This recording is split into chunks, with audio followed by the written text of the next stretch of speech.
Welcome to political analyse. दोस्तों, genocide ये एक ऐसा वर्ड है जिसको तारीख के हर दौर ने देखा है और जेनोसाइड जैसे क्राइम हिस्ट्री के अंदर रिपीटेडली रिपोर्ट किए गए हैं। जब भी हम जेनोसाइड का लफ्ज यूज करते हैं तो सबसे ज्यादा मशहूर और फेमस होलोकास्ट का हमारे जहन में तस्वुर आता है, जो हम सोचते हैं, जिसके अंदर 6 मिलियन जियोस को नाजी जर्मनी हिटलर के द्वारा मार दिया गया था, मौत के घाट उतार दिया गया था। हालांकि इस जेनोसाइड के बारे में 2019 के अंदर अल जजीरा पर 7 मिनट की एक वीडियो जो मुन्ना हुआ नामी जर्नलिस्ट के द्वारा पब्लिश की गई थी, जिसमें उन्होंने ये दावा किया था कि ये पूरा का पूरा जो कॉन्सेप्ट है वो इसराइल को क्रिएट करने के लिए किया गया था, ताकि इसराइल पूरी दुनिया में अपने आप को एज अ विक्टिम दिखा सके। ओवरऑल जेनोसाइड किसी का भी हो या किसी के जरिए से भी हो, ये एक सीरियस ग्रेवियस क्राइम और घिनौनी हरकत है। इनफैक्ट इस तरह का जो क्राइम है वो बहुत ज्यादा शुरू से ही हमें देखने को मिल रहा है। जब मूसेस पीस बी अपॉन हिम की विलादत हुई थी, जब उनकी पैदाइश हुई थी, तो उस वक्त का जो बादशाह था फौरा यानी फिरौन, वो भी इस तरह की हरकत में मुलव्विस था, जिसको होली कुरान ने भी मेंशन किया है और इसको एज अ जुल्म के बयान किया है। दोस्तों, आज मैं जेनोसाइड की बात इसलिए कर रहा हूं क्योंकि आज हम बात करने वाले हैं जेनोसाइड ऑफ वीगर मुस्लिम्स, मुसलमानों के साथ जो चाइना के शिंगजियांग के अंदर वीगर मुसलमानों के साथ जो जुल्म हो रहा है, जो अत्याचार हो रहा है, जो वहां की विमेन्स का स्टरलाइजेशन हो रहा है, जो जेनोसाइड हो रहा है, उनको आज मैं आपके सामने रखने वाला हूं बहुत ही डिटेल में। तो चलिए आज की वीडियो शुरू करते हैं। सब्सक्राइब कर लीजिएगा और प्लीज वीडियो को एंड तक देखिएगा और दोस्तों से भी शेयर कीजिएगा। जेनोसाइड का जो लफ्ज है ये सबसे पहले पॉलिश लॉयर की तरफ से इस्तेमाल किया गया था। जेनो ये ग्रीक का वर्ड है जिसके माने ट्राइब और रेस के आते हैं और साइड के माने किलिंग के, यानी किसी भी रेस को खत्म कर देना। यूनाइटेड नेशन के अकॉर्डिंग जो इसकी डेफिनेशन है, किसी भी ग्रुप को लार्ज स्केल पे मौत के घाट उतार देना या किसी इंडिविजुअल को, किसी पर्टिकुलर ग्रुप के इंडिविजुअल्स को धीरे धीरे लार्ज स्केल पर वाइप आउट करना, मौत के घाट उतारना, या किसी को फिजिकली या मेंटली टॉर्चर करना, हार्म पहुंचाना। इसी तरह से विमेन्स का स्टेरिलाइजेशन। अगर बहुत ही सिंपल वे में आपको समझाऊं तो इसका मतलब है किसी भी ग्रुप को उनके रिलीजन या उनके कलर या उनके लैंग्वेज के बेस पे खत्म करना और उनको वाइप आउट करने, यानी उनको बिल्कुल निस्तो नाबूद करने के इरादे से उनको मौत के घाट उतारना ही जेनोसाइड कहलाएगा, जो एक सीरियस क्राइम है अकॉर्डिंग टू यूनाइटेड नेशन। अब हम बात करते हैं चाइना के बारे में। देखिए, ये मैप है चाइना का। ये इलाका कहलाता है शिंगजियांग का। यहीं पे वीगर्स मुस्लिम्स रहते हैं और यहीं पे कुछ कैंप्स बनाए गए। यहाँ एक बात याद रखें कि जब भी हम बात करते हैं मुस्लिम्स इन चाइना की, तो एक ही बात जहन में आती है कि वीगर्स मुसलमान, ठीक है। लेकिन इस बारे में आप ये भी याद रखें कि जो वीगर्स के अलावा और भी मुसलमानों की एक बहुत बड़ी आबादी वहां बसती है। मैं जब रिसर्च कर रहा था तो मैं 70% के आसपास गूगल पे और 20% वीडियोस के जरिए से रिसर्च करने के बाद मैं स्क्रिप्ट लिखता हूँ, जिसके अंदर मुझे एक वीडियो मिली जो चाइना से बिलोंग करने वाले एक स्कॉलर्स की थी। उन्होंने कहा कि 20 मिलियन से ज्यादा यहाँ मुसलमानों की आबादी है और 10 एथनिक ग्रुप्स है यहाँ पर। जो प्रॉब्लम्स है, जो डिफिकल्टीज है, वो वीगर्स के मुसलमानों के साथ है और उसके अलावा जो दूसरे लोग हैं वो फ्रीली अपने रिलीजन को प्रैक्टिस कर सकते हैं। The Chinese Muslim population is perhaps larger than you thought. You know, sometimes people come up to me in the masjid or in the prayer room and ask me if I'm Indonesian or Malaysian. They don't even give me a chance to be Chinese. And I tell them, actually, I'm from China. And they go, what? There are Muslims in China? And I say, yeah, a little bit more than 20 million. That's right, the Muslim population in China is more than 20 million, which is more than some of the Muslim countries in the world. However, I get it, you know, compare that to the 1.4 billion total Chinese population, it's a small percentage, maybe only 1.64%. But still, first of all, there are 10 ethnic groups in China that are Muslims. When we hear about Chinese Muslims recently, due to the recent events and the media coverage of them, we immediately think about the Uyghur Muslims. May Allah ease their affairs and protect them from any harm. However, they are only one of the 10 ethnic groups in China that are Muslims, and not even the largest group in terms of population. The largest Muslim ethnic group in China are the Hui people, and I am a Hui Muslim. Apart from the Huis and the Uyghurs, there are also Hasaka, Uzbek, Karakurz, Tajik, Tatar, Bao'an, Sala, Dongxiang. So when you talk about Chinese Muslim, you cannot presume that they are all the same just because they're all Chinese. We have to acknowledge the internal diversity. Number 4, many of you might be thinking it must be really hard to find a halal restaurant or a masjid in China. But the reality is, in certain areas of China, there are more concentrated Muslim population than other parts. And in these areas, it's actually quite easy to find halal restaurants and masajid.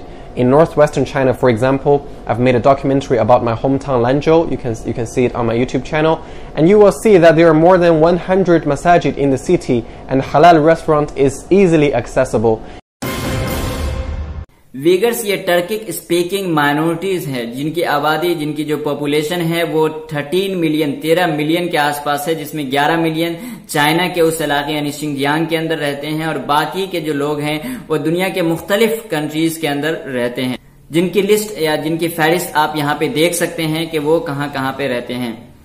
China की government ने यानी CPC communist party of China ने उनको as ethnic minorities के recognise करती है। ये भी कहा जाता है कि वीगर्स के अंदर कुछ लोग बुद्धिस्ट के अंदर बिलीव करने वाले हैं और कुछ लोग क्रिश्चियनिटी के अंदर भी बिलीव करते हैं, लेकिन most of them are Muslims. अगर हम टॉर्चर्स की बात करें और उन जुल्म की बात करें जो उनके ऊपर होता है, तो वो तमाम तर मजालिम और टॉर्चर्स जो किसी इंसान पर हो सकते हैं उन तमाम का सामना है वीगर्स के मुसलमानों को।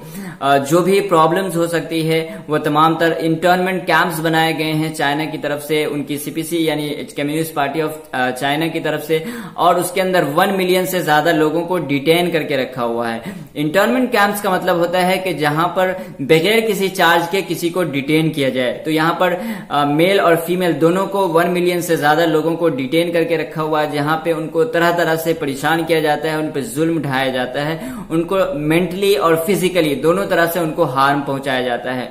वीमेन का सिस्टमेटिक स्टेरिलाइजेशन होता है, फोर्सफुली उनकी नसबंदी होती है, उनको अजीब अजीब तरह की दवाएं दी जाती है। और जो लोग बाहर हैं, जहां पे जो लोग उस इलाके में यानी वीगर्स मुस्लिम जो लोग बाहर हैं उस कैंप्स के अंदर नहीं है, उनको भी धमकी दी जाती है और उनको हैरेस किया जाता है, उनका एक्सप्लॉयटेशन होता है और उनकी अजीब व गरीब अंदाज में उनकी निगरानी होती है। उनके मोबाइल का पूरा रिकॉर्ड्स, कहाँ बात करते हैं, फिर जगह जगह वहां चेक पॉइंट बनाए गए हैं और भी बहुत सारे प्रॉब्लम से जूझ रहा है। अभी कुछ दिनों पहले यूएसए ने कुछ बालों को सीज कर दिया गया था क्योंकि उस पर यह शक था कि ये वीगर्स की वीमेन का जबरदस्ती ये बाल काट करके चाइना बेच रहा है। आप देख सकते हैं कि चाइना कितनी गिरी हुई हरकत कर सकता है। इसी तरह से वहां के जो मेल है या फीमेल दोनों से जबरदस्ती काम करवाया जाता है, यहाँ तक कि उनकी बड़ी बड़ी कंपनियों में उन लोगों का कंट्रीब्यूशन है और लेकिन उसके बदले में जो उनको रिस्पॉन्स जो किया जाता है वो एक डिटेंशन कैंप की सूरत में।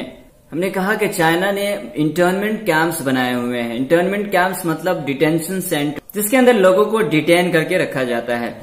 चाइना इन कैंप्स के बारे में जो कहता है वो ये है कि ये एक री एजुकेशन सेंटर है या कैंप्स है, जिसके अंदर लोगों को उनकी लैंग्वेज यानी मैंड्रिन चाइनीज सिखाई जाती है। उनके अलावा जो दूसरी चीजें हैं जो इम्पोर्टेंट है उनके लिए सिखाया जाता है, जो बिल्कुल ही झूठ और गलत है।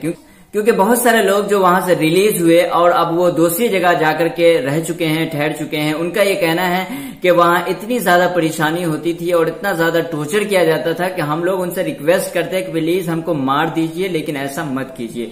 तो इतनी ज्यादा प्रॉब्लम है। तो ये कहना चाइना का कि ये एक री एजुकेशन सेंटर है, ये बिल्कुल ही गलत है। दूसरी बात, क्या अपने आप में एक सवाल जरूर है कि क्या किसी पर उनकी लैंग्वेज को थोपा जा सकता है? आई मीन कि आपको, जैसे हम में बहुत सारे लोग ऐसे हैं जिनको हिंदी नहीं आती है और बहुत सारे ऐसे हैं जिनको तमिल या उनकी साउथ इंडिया की लैंग्वेज नहीं आती। हम में से कोई भी किसी एक पे फोर्स नहीं कर सकता कि आप ये लैंग्वेज सीखिए। आप किसी पे अपना कल्चर, अपनी तहजीब उन पे थोप जबरदस्ती नहीं कर सकते कि आप उनको सीखिए। दूसरी बात जो चाइना कहता है कि हम इससे टेररिज्म को खत्म करना चाहते हैं। पहली बात तो आप ये समझ लें इससे कि गवर्नमेंट की पॉलिसीज को क्रिटिसाइज करना और कम्युनिस्ट पार्टी ऑफ चाइना को क्रिटिसाइज करना, इसी तरह से पीसफुली प्रोटेस्ट करना और अपना हक मांगना, ये टेररिज्म नहीं कहलाता है और न ही ये देश के खिलाफ होता है। लेकिन उसके बाद भी अगर चाइना को ये पसंद नहीं है तो उस पर्टिकुलर पर्सन को टारगेट करे, उसके लिए पूरी की पूरी कम्युनिटी को टारगेट करना ये कहां से दुरुस्त होगा। दूसरी बात, दुनिया के हर कंट्री जो भी टेररिज्म को फेस कर रही है वो तमाम की तमाम इसके खिलाफ लड़ रही है, लेकिन दुनिया की किसी भी कंट्री के अंदर ये तरीका नहीं अपनाया गया है कि उसके लिए एक इतना बड़ा कैंप्स बनाया जाए और पूरी की पूरी कम्युनिटी 1 करोड़ 10 लाख लोगों की जिंदगी बिल्कुल दोभर करके रख दे।